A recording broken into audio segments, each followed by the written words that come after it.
De onde será que nós herdamos esse nosso jeito tão certinho de falar, de pronunciar as palavras, de se expressar, o nosso comportamento, a nossa maneira de ser, esse nosso jeito de ser curitibanos? Será que a origem está na vinda dos imigrantes? Será que essa origem já vem dos antigos habitantes de Curitiba, que de alguma maneira influenciaram o nosso modo de falar ou influenciaram os imigrantes quando aqui chegaram? E, de certa forma, pela miscigenação dessas culturas, acabou se formando esse nosso sotaque, esse nosso jeito tão especial de falar, que em qualquer lugar do Brasil que você vá, assim, nossa, você é do Paraná, ou você é de Curitiba. Então, nós apresentamos uma diferença nesse nosso jeito de falar, no nosso jeito de ser. E esse projeto, ele foi em busca dessa informação, dessa explicação. E nós idealizamos de uma forma que nós pudéssemos voltar um pouco à história, voltar um pouco o passado, a história dos nossos antepassados e buscar lá atrás alguma informação que trouxesse uma luz aí, nesse caminho, para que a gente pudesse ter um ponto de partida de por que nós falamos dessa maneira, por que nós possuímos esse sotaque. Nós fomos em busca de descendentes de imigrantes, fomos trabalhar também junto às aldeias indígenas, também aos descendentes de africanos, porque deles também nós temos muitas heranças, tanto no nosso jeito de falar, como nos nossos costumes, os nossos hábitos. E esse projeto, ele pretende trazer essas informações, mostrar esses caminhos que foram percorridos para nós sermos hoje o que nós somos. Leite quente dói no dente.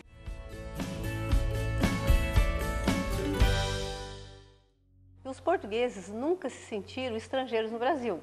Somos colonizadores e com a facilidade da língua, então os portugueses sempre se sentiram em casa no Brasil. Essa colonização portuguesa no princípio e depois a imigração de outras etnias fez essa mistura. E também a própria língua indígena também tem uma influência grande na língua portuguesa falada no Brasil.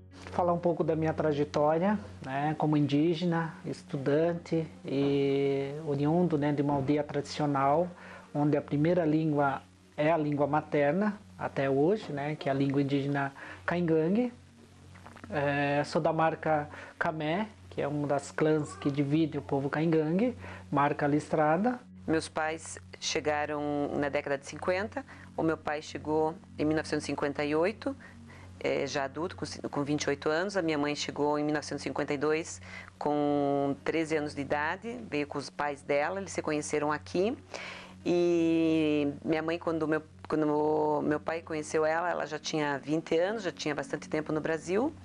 E, enfim, casaram aqui e eu já sou filha de espanhóis. Sou advogado e membro da Sociedade 13 de Maio. Essa sociedade foi fundada em 1888 por negros recém-libertos que tinham como objetivo albergar os negros recém-libertos, né, no pós-abolição.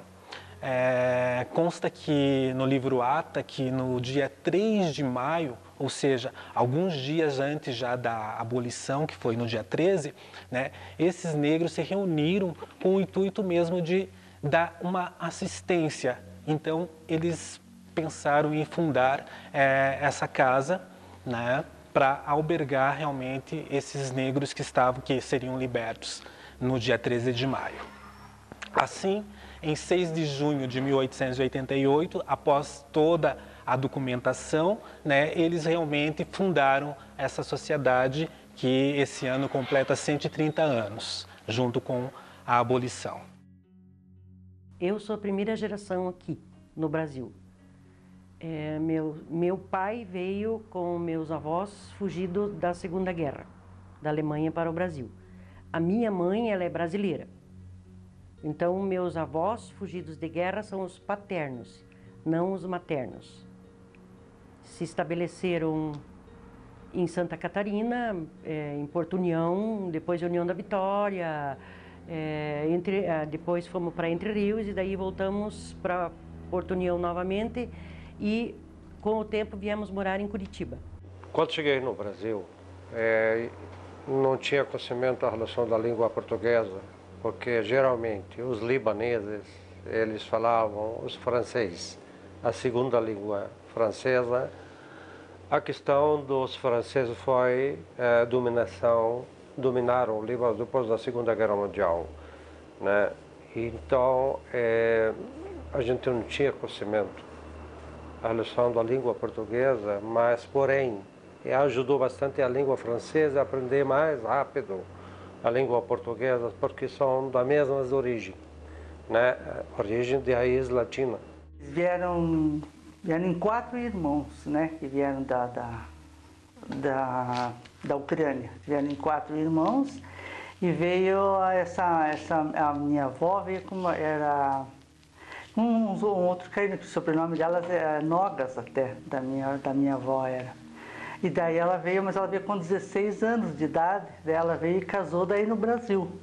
Ela com meu avô, daí casaram aqui no Brasil. No Rio de Janeiro que eles chegaram, daí de lá eles trouxeram o pessoal aqui para o Paraná, trouxeram aqui justamente para Curitiba, e ali tinha um lugar chamam de Campo da Galícia. Tem até uma igreja, Nossa Senhora da Auxiliadora, que é ali, que era o Campo da Galícia. E o meu avô veio encaminhado para o Brasil. No Brasil, eles chegaram em Santa Catarina, onde eles montaram uma colonização, mas começaram da estaca zero, tendo que cortar as árvores, construir seus barracos, fazer suas culturas. E isso foi uma época muito difícil porque não havia como escoar a produção. Então, meu pai recebeu uma bolsa de estudos e pôde sair de lá, porque ele já era adolescente e precisava de uma escola mais esmerada. Ele foi estudar em São Leopoldo, no Rio Grande do Sul. E de lá, ele voltou já adulto e a família já tinha saído de Santa Catarina e montado uma colônia em Curitiba, no Boqueirão. Leite quente dói no dente.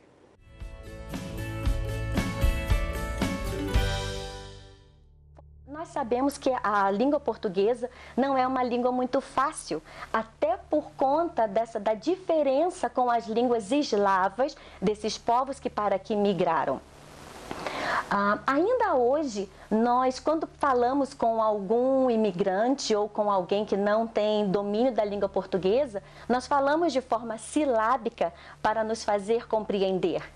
E muitas vezes isso aconteceu também com a chegada desses povos. Aqueles que aqui estavam precisavam falar de maneira silábica, de maneira pausada, falando todas as vogais, todas as sílabas de maneira bem correta, bem explicada, para que esse imigrante pudesse compreender.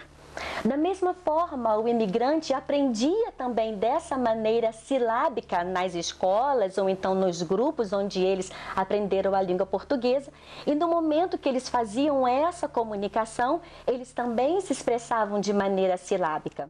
Então, cheguei aqui, é a primeira barreira realmente que qualquer imigrante, não só eu, ou qualquer imigrante não falante da língua latina ou da língua portuguesa, o primeiro choque linguístico é a língua, a barreira de língua.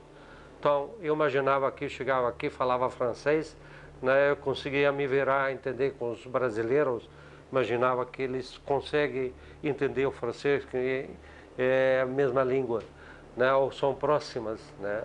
Então, foi completamente diferente. Eu cheguei aqui no Brasil e vi que a língua portuguesa ela tem própria característica, não tem nada a ver com francês, com italiano, com espanhol, com inglês também, não tem nada a ver com isso, né? Então era difícil você se comunicar com o brasileiro a relação disso. Mesmo para qualquer coisa que você vai fazer, você vai sentir dificuldade. Mesmo que você vai comprar um chiclete, né? Então você sente essa dificuldade, você não consegue se comunicar com eles, né? O próprio vendedor, ele não vai te entender o que é. Você tem que fazer um símbolo para ele ou demonstração para que ele entenda, porque falando ele não vai entender. Quando a minha mãe ensinava, o valor, o preço desse artesanato é R$10. Então você vai falar só R$10. Às vezes a pessoa falava, eu dou R$30 pelo teu artesanato. Ela fala, não, quero 10. Então muitas vezes você não tinha essa noção, porque você usava uma fala decorada, uma fala pronta. E hoje não, hoje a gente consegue, eu falo para minha mãe, hoje você consegue pechinchar, se a pessoa quer, você pediu 30, mas a pessoa só tem 15, pega o 30, antes era o contrário. Às vezes porque era uma linguagem que eu usava o português já pronto, uma frase pronta. Então, se às vezes a pessoa falava, dou R$30 pelo teu artesanato, não, eu só quero 10, só 10. Porque a minha mãe falava, o valor desse arco e flecha é R$10. Então você não, se a pessoa falar outro valor, você diz que não.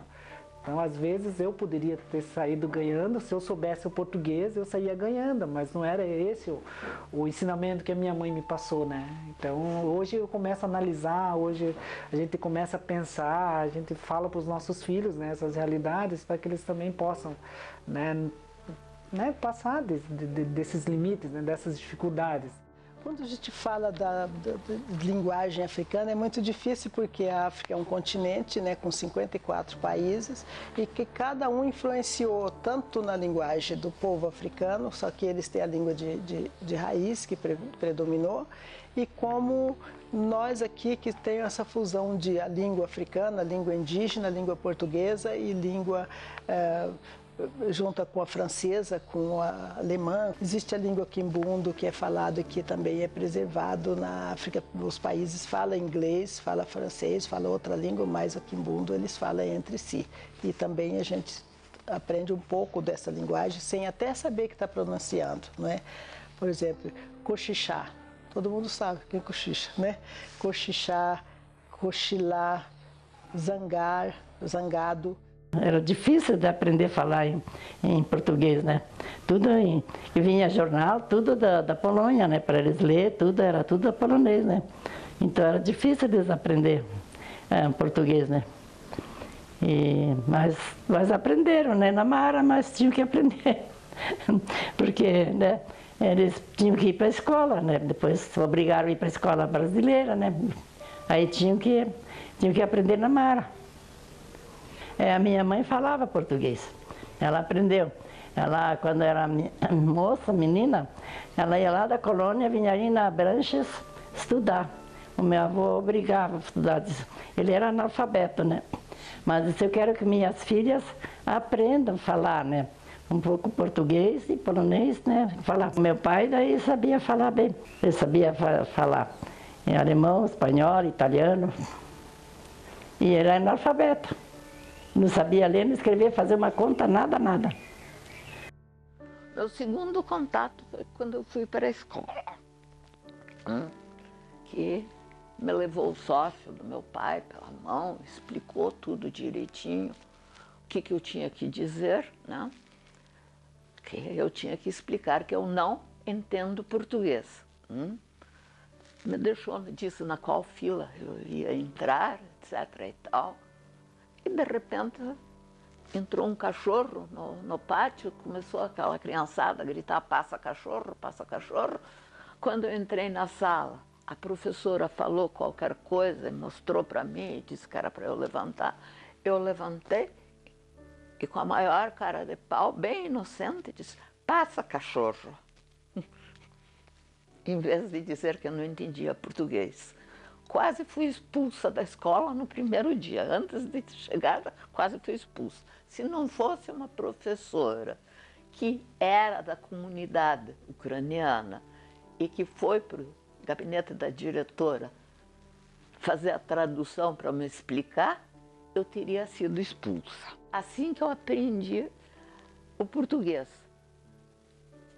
em contato com as crianças de Apucarana, que moravam lá brincando com as crianças, e na escola.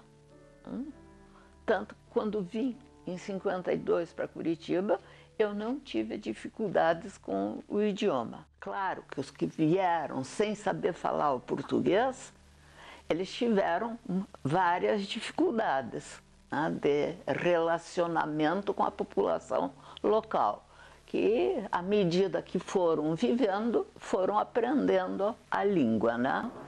O português foi difícil o aprendizado para eles, porque foi através de vizinhos, através do comércio e assim por diante.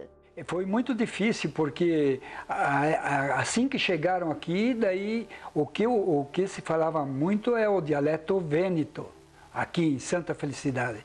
Então os avós, a minha mãe, estrelavam muito o vêneto. O vêneto era a língua mais usada que tinha aqui na época. Então tem uma porção de coisas que o italiano mesmo não consegue, não é bem o italiano da Itália, ele já tem um dialeto aqui.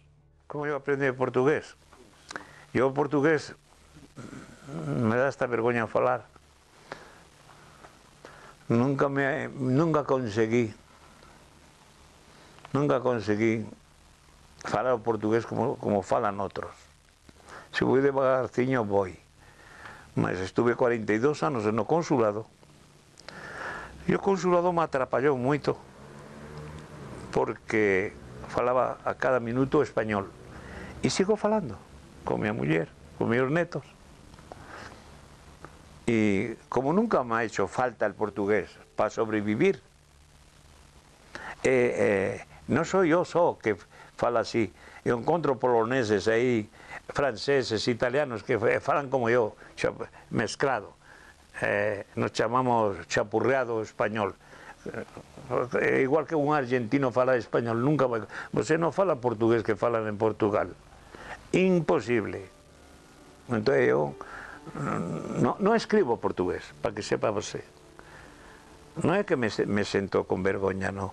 Eu me sinto mais um brasileiro, não posso votar, pero me sinto brasileiro. Não quer dizer que porque eu não fale bem o português, não amo o Brasil, porque já repeti, já falei e te repito, tudo que eu tenho me lo deu o Brasil.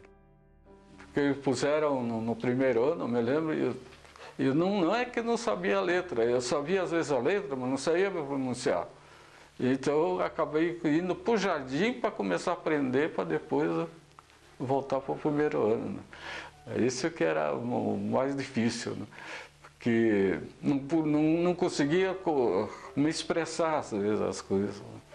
Aí voltei, daí comecei do jardim para ir para o primeiro ano, depois que fui indo devagarinho. Então fui devagarinho, fui aprendendo daí. À medida, o primeiro ano que foi mais difícil, depois já o segundo ano, daí já a gente entendia melhor, tudo, daí foi melhor. Né? Daí a mãe sempre perguntava, o que ela não sabia, então a gente conseguia também passar para ela. O árabe é um pouco mais fácil que a língua portuguesa, que por natureza dela é uma língua muito complexa. Você vê que a relação das fonemas dentro da língua portuguesa podemos ver encontro vogais numa palavra só. Então a gente podemos ver 5 vogais dentro de uma palavra pode se encontrar. Isso é uma característica que cabe à língua portuguesa. Em árabe a gente não tem isso. Apenas a gente temos consoante e vogal. Consoante e vogal juntas a formar uma palavra. Essas fonemas diferenciadas que a língua portuguesa que ela tem fundamento de pronúncia dos fonemas é apenas dificuldade de que não consegue, que nasce nativo daqui que não consegue, especialmente as fonemas do nariz. Esse característica da língua portuguesa, o nha, nhon, né? Esse aqui ele cabe ao brasileiro que pode pronunciar, porque é uma característica dentro da língua portuguesa e outras línguas não têm. E é isso que dificulta. Esse on, nha, nhon, essa aqui os fonemas, de que difícil é o estrangeiro que chega aqui e falar essas fonemas. Então era difícil até de arrumar um trabalho, uma coisa, até que no fim, um amigo do meu pai que conseguiu um serviço daí lá na construtora, né? Aí ele foi ser armador, que mas o ofício dele era mais para ferreiro, no caso, que ele trabalhava também com ferraria, né? Então ele começou a fazer essas armações de ferro e tudo e ficou trabalhando até o resto da vida dele, até se aposentar lá. O meu pai foi mandado para o Rio Grande do Sul e as irmãs dele foram para Blumenau trabalhar como babás, para que houvesse uma possibilidade de sobrevivência, né? E elas aprenderam o português nas casas em que foram trabalhar. Os meus avós jamais aprenderam. E o meu pai estudou numa escola muito boa no Rio Grande do Sul e se formou professor. Então meu pai falava muito bem o português e falava muito bem o alemão, porque a profissão dele era professor de alemão. Leite quente dói no dente.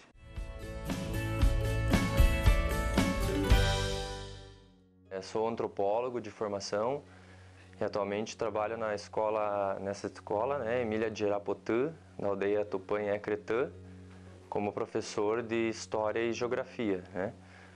Ela é uma escola estadual indígena.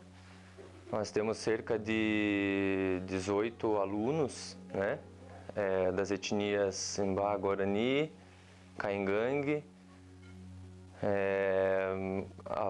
Caiová também, né?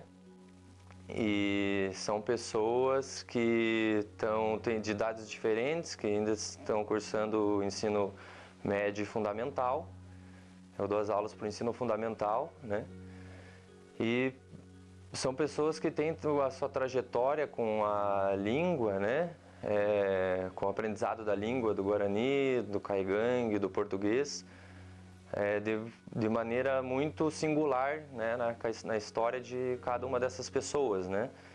Aqui eu dou as aulas em português, ensino também através da leitura, né? Da escrita, da compreensão textual do português, a história e a geografia.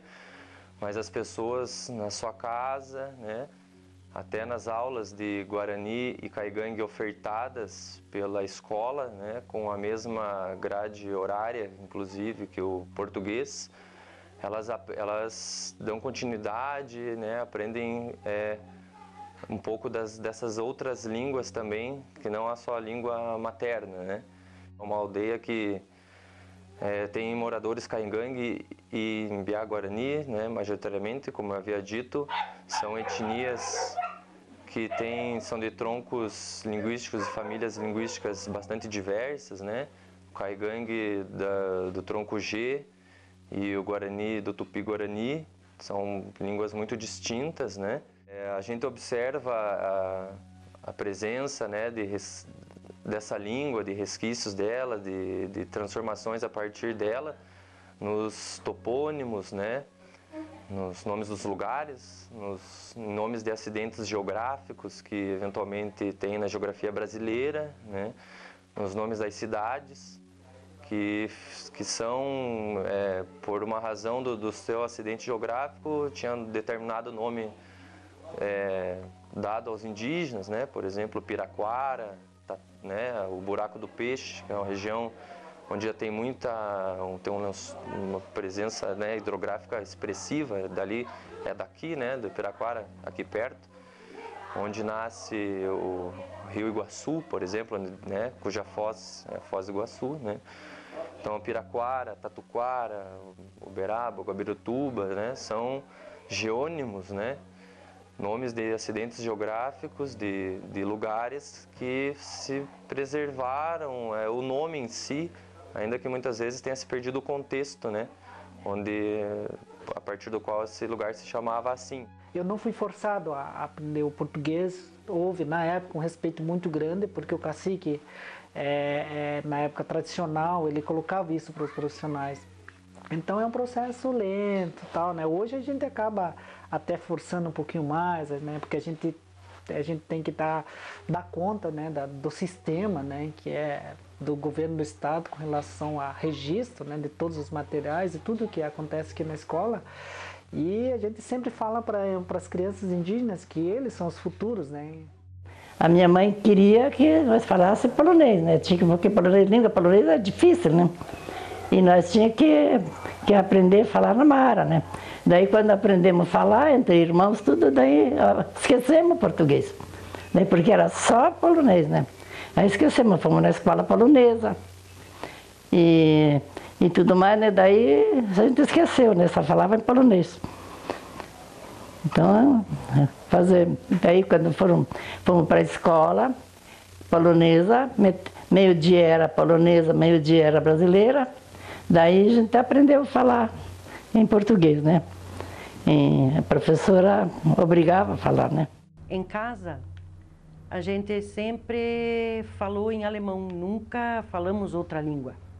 Em criança, sempre falava em alemão, porque a presença dos avós paternos era muito grande e eles só falavam em alemão.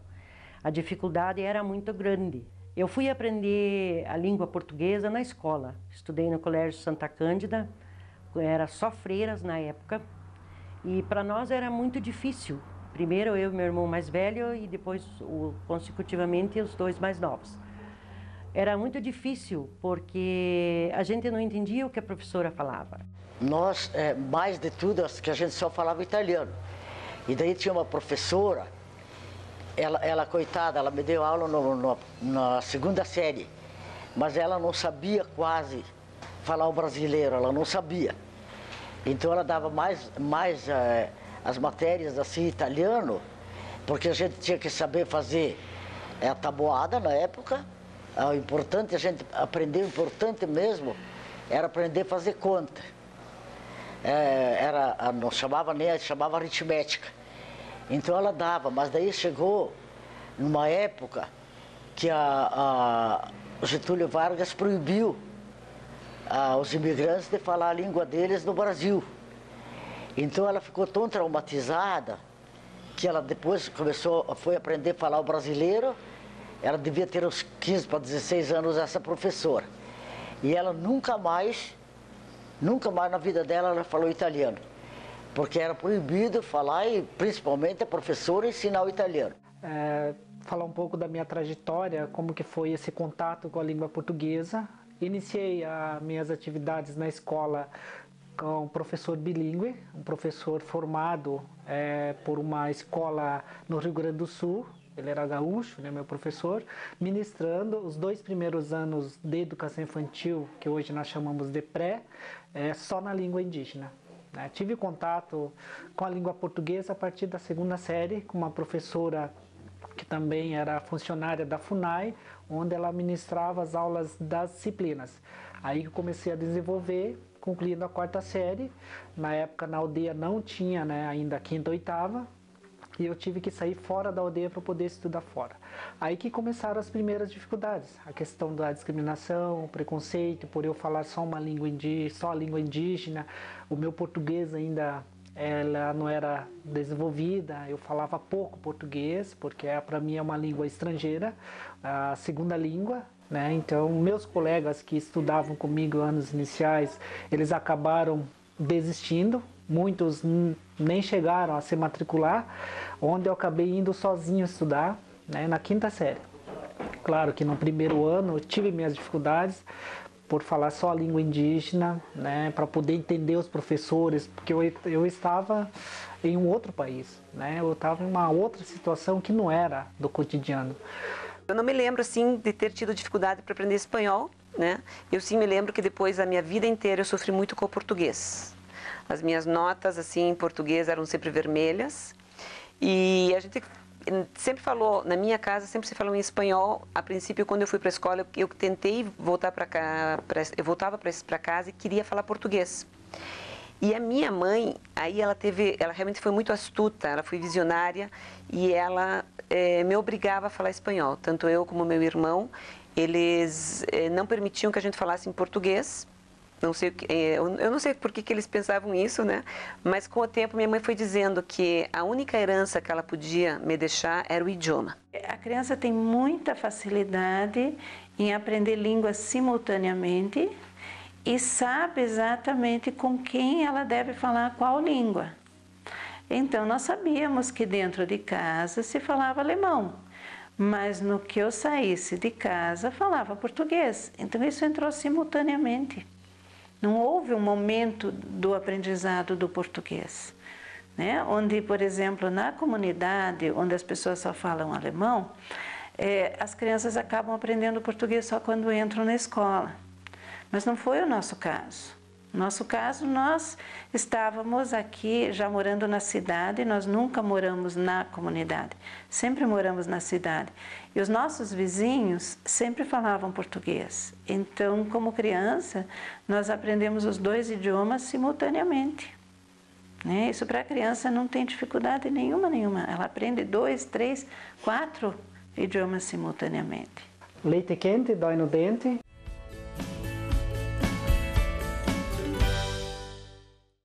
A Sociedade 13 de Maio teve bastante contribuição, né? Ainda mais aqui no Sul, em Curitiba, né? É uma sociedade de resistência da cultura negra realmente. Aqui você vai encontrar o samba de raiz, como você falou, vai encontrar a capoeira.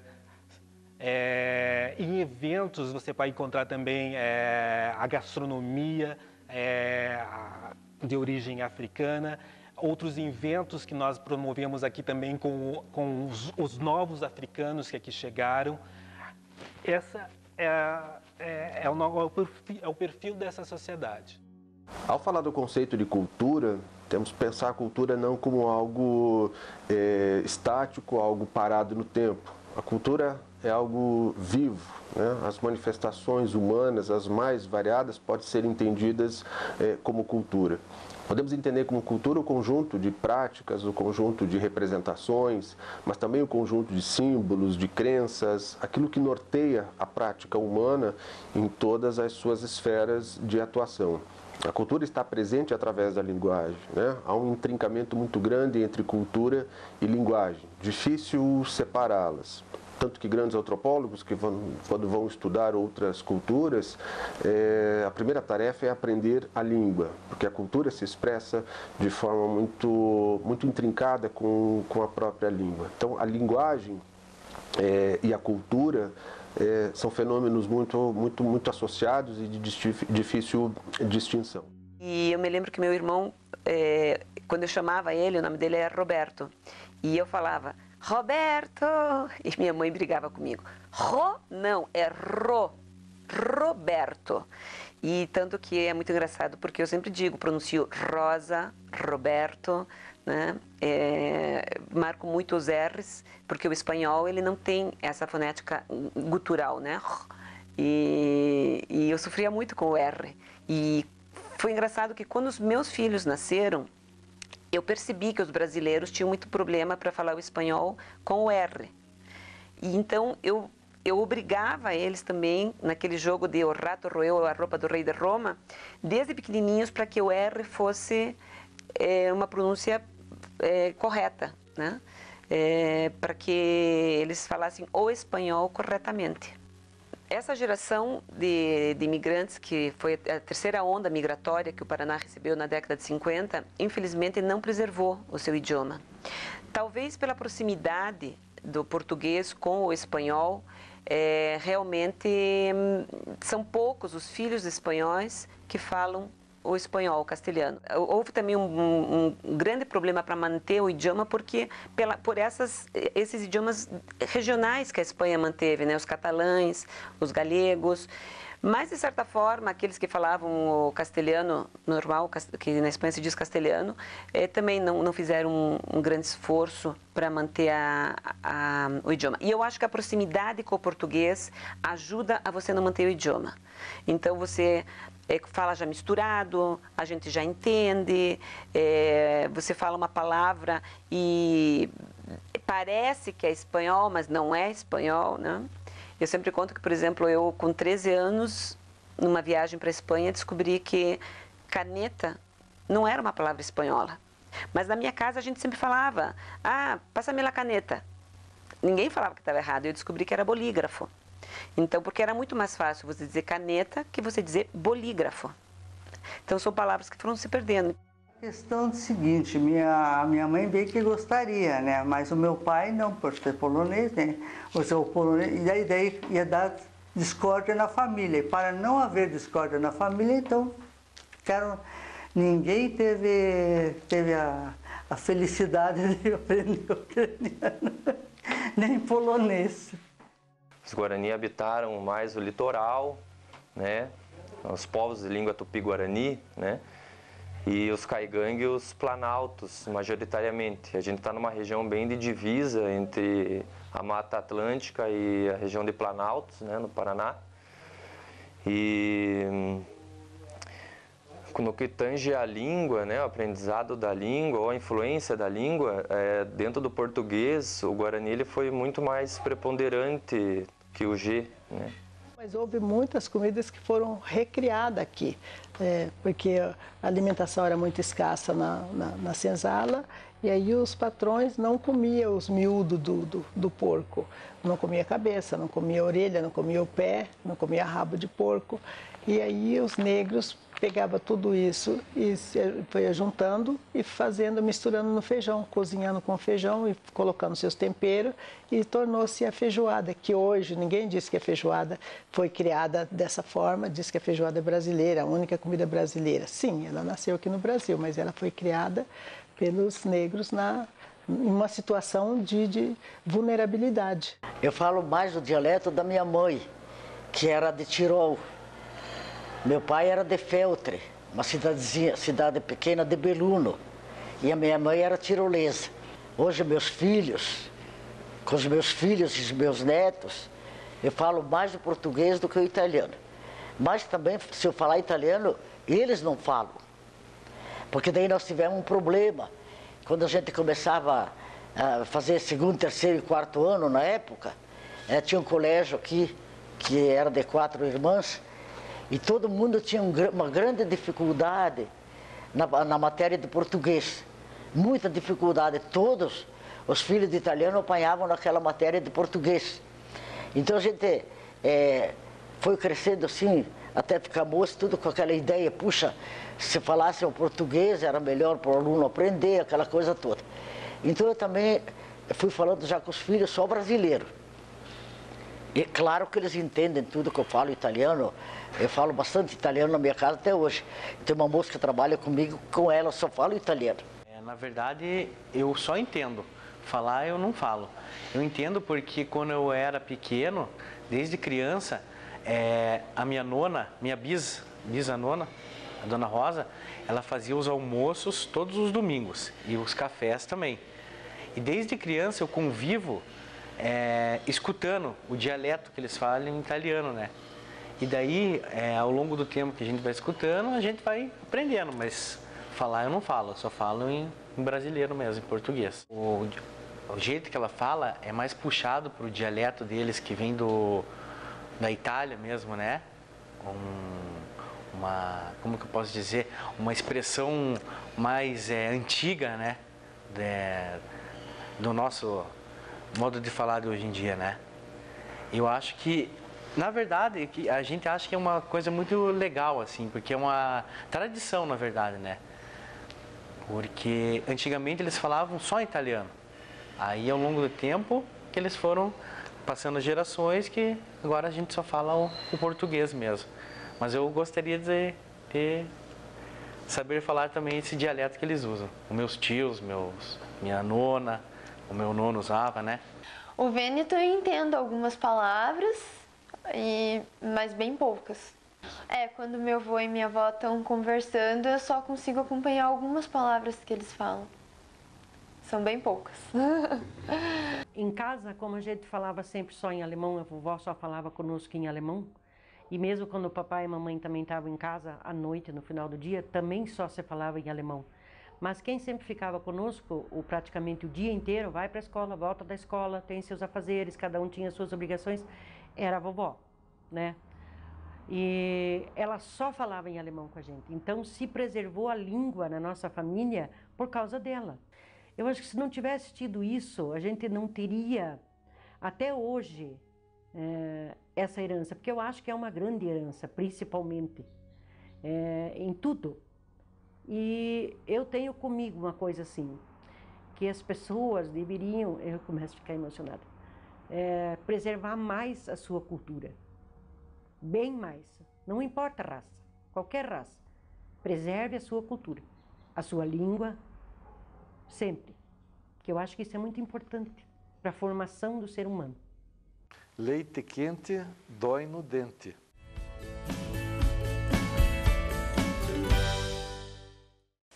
Sim, a forma de falar do curitibano tem muito a ver com essa imigração e essa busca do aprendizado do português. Cada região tem a influência pela imigração que teve. Então, mais para o norte, existe muita imigração dos portugueses. E os portugueses têm essa forma de falar, tanto que isso aparece também em Florianópolis. A mesma forma de falar lá do Rio de Janeiro. Por quê? Porque isso tem influência exatamente pela imigração que houve na região. E aqui houve uma imigração muito forte de alemães, ucranianos, poloneses, e que não tem essa forma de falar dos portugueses. E isto deu, acredito, que origem a essa forma silábica do curitibano falar, que é uma forma que qualquer brasileiro entende. Até acho engraçado o leite quente, mas entendem. Quando você aprende uma segunda língua, quando você se alfabetiza de forma mais formal, assim, em oposição a uma língua original, normalmente você procura se fixar na forma como ela é grafada, na forma como ela é escrita. É como se aquela palavra aparecesse escrita no teu cérebro, letra por letra, e você assim a pronuncia. Então é difícil para nós, por exemplo, quando falamos em inglês, o tal do sotaque. A nossa tendência é repetir a palavra como ela é escrita. Então, em vez de eu dizer let it be, a vontade é dizer let it be, porque é como ela está escrita e é assim que ela aparece na minha mente. Eu tenho que me forçar e repetir a exaustão para pegar a pronúncia. E eu chego lá nos Estados Unidos ou na Europa e todo mundo vê que eu sou estrangeiro, porque eu não consigo falar com precisão. Os árabes, em especial, e todos aqueles que falam uma língua não latina, eles têm essa dificuldade maior com a pronúncia e procuram falar as palavras como elas são escritas. E talvez por isto, no Paraná, em outros estados onde existe essa força migratória, as palavras são pronunciadas mais corretamente. Então, esses imigrantes até são responsáveis pela manutenção das palavras como elas são escritas. Talvez, se não fossem os imigrantes, nós já estivéssemos escrevendo leite em vez de leite, como é a origem da palavra. Então, por esta característica de vinda de muitos imigrantes do Oriente, não só do Oriente Árabe, mas do Oriente Asiático, Japão, China, dos ucranianos, dos poloneses, dos iugoslavos, etc., que falam uma língua bem diferente dos russos, que falam uma língua não latina, é que nós tenhamos essa forma tão clara de falar as palavras exatamente como elas são escritas. O sotaque é uma variante da língua, né? E a língua é um patrimônio da cultura. A língua é uma manifestação da cultura operada por pessoas e na sua forma de expressão, na sua forma de transmissão, sofre de processos históricos. Especificamente o sotaque curitibano sofre a influência da história das migrações. Curitiba é uma cidade muito interessante nesse aspecto, o Brasil como um todo, mas Curitiba de uma forma especial, porque para cá vieram várias etnias, então você tem ondas migratórias que vieram para Curitiba e ajudaram a construir essa forma sui generis de apresentação da linguagem com essa manifestação do sotaque. Portanto, o sotaque é vivo, é uma manifestação da língua, uma manifestação da cultura e, como tal, pode ser estudado enquanto objeto antropológico. Bom, tem uma diferença muito grande na forma como eu falo português, tanto na questão do sotaque e até quando a gente usa a mesma fala, né? A diferença é muito grande entre eu e meu pai. Como meu pai mesmo disse, ele é imigrante, então ele aprendeu a língua portuguesa. Para mim já é uma questão totalmente diferente. Eu nasci aqui, cresci aqui, estudei aqui, né? Então eu morei até uma certa idade aqui, depois eu fui embora do Brasil. Foi aí que eu também consegui aprender o árabe, né? A gíria que a gente usa aqui em Curitiba, principalmente entre nós, meus amigos jovens, piá, larguei as bets, vina, né? Uma coisa bem curitibana. Eu curto também músicas jovens, rock, pop, eletrônica, sertanejo, cantores da atualidade. Eu também curto, assim como também curto músicas antigas. E saio com as gurias. Então, a conclusão a que nós chegamos é que realmente a fala do curitibano hoje é fruto de toda essa influência. É algo diferente do restante do Brasil, porque aqui realmente houve uma imigração em massa dos mais variados povos e nós vemos isso na peculiaridade da forma como o curitibano se expressa.